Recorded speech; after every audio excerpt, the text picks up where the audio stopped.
Now, this comment was left under a 10-minute video that thoroughly explained the Igbo oral tradition in comparison to Genesis 1, in comparison to, even though I didn't name it, the Enuma Elish, which was an Elamite text. And if we begin to go to Genesis, the 10th chapter, we will begin to see that Elam is indeed a descendant of Shem, making this the same Afro-Asiatic people group retelling. The Bible does not just tell the viewpoint of the Israelites, okay?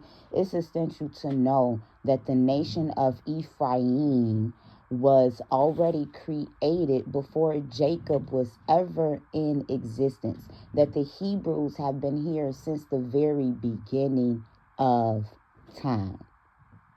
So when we begin to look at the fact that Adam literally just means man.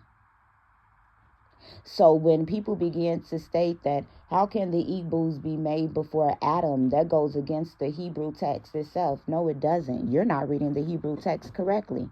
Adam wasn't made until Genesis, the 2nd chapter.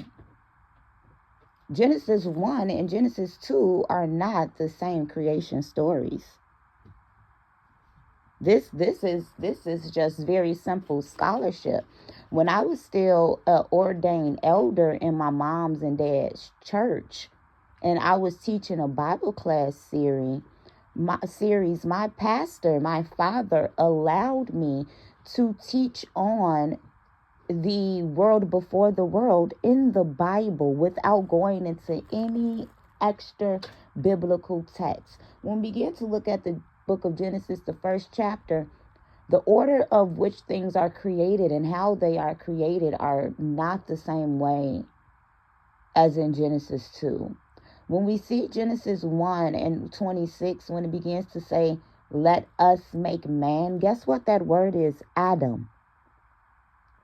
So before Adam was ever made in the Garden of Eden, man, humans, meaning hue, it means colored, painted, pictured people, were created in pairs in the resemblance, the teshilim, that is the tz, which is the tz or the ts, that denotes righteousness.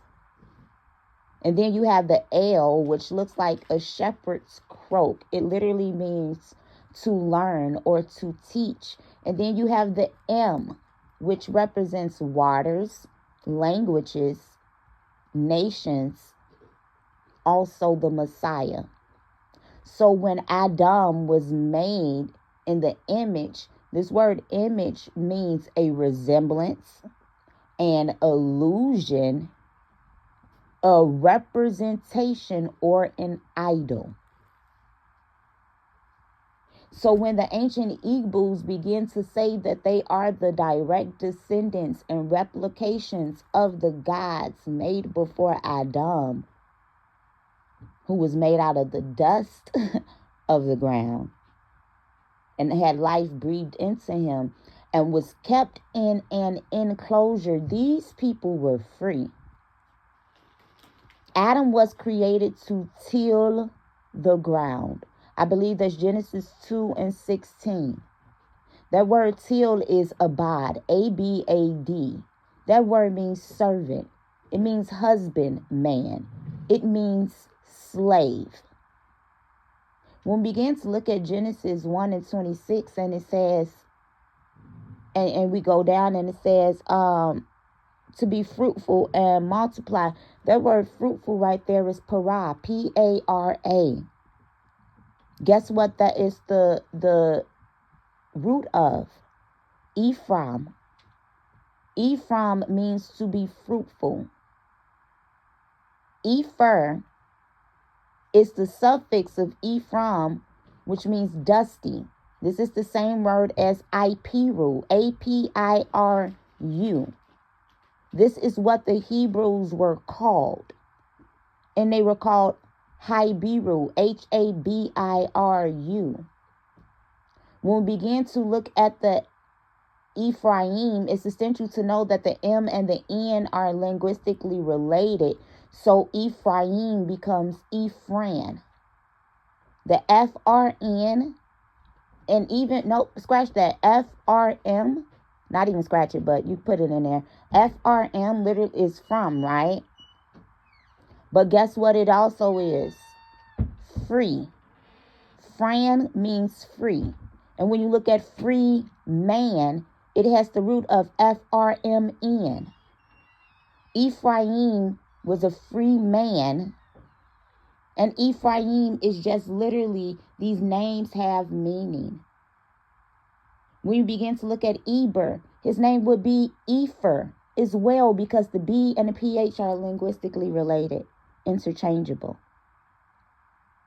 So the Elamite story in the Enuma Elish, the Sumerian tale, indeed did begin to say that the gods created two pairs, which would begin to give a zygote in science, right? And you want to know what? That's a Hebrew word, because the Hebrew word for zygote is zug, Z-U-G. That's the roots of the word zygote. It means pairs. Beginning to break down into the diploid. D-I would be B-I, meaning by, meaning two. These zygotes, or these pairs, begin to be reflected in the Zadok priesthood in the book of the Chronicles, making the 24 elders. And guess what they were called during the Hasmonean dynasties? The zygotes, the pairs, to reflect creation, which is why twins were thought to be looked at as the handiwork of the Most High, because it reflected creation and the order of being fruitful and multiplication. It did not take them to have sexual intercourse in order to reproduce. So this would bring us to Parthenogenesis at creation, where the X chromosome was able to duplicate itself and reproduce on its own by the mother rendering herself as a clone. And how do we begin to say this? Well, thank you for asking, since we are here. When you begin to look at a direct copy, not a resemblance, a direct copy, as in also the image of, you'll begin to get the Hebrew word Asherah. A-S-H-E-R-A-H. That word also means grove. So a direct copy is going to be the duplication of that X chromosome, which would give us Parthenogenesis. The partho in Greek means virgin. When you begin to look at the heno in Parthenogenesis, the H-E-N, the hen or the chin in Hebrew, means grace. It means favor. The Bible begins to tell us, he who finds a wife finds a good thing. Yeshua begins to describe himself as the hen that begins to hide the children of Israel under his wings, taking us to the book of Psalms, the 91st chapter, where the owl or the kos, the cup of abundance, which will bring us to the grail, would be the protector, the mother of the wings. The Y chromosome is a mutation. The SRY gene begins to mutate the X chromosome to produce the Y.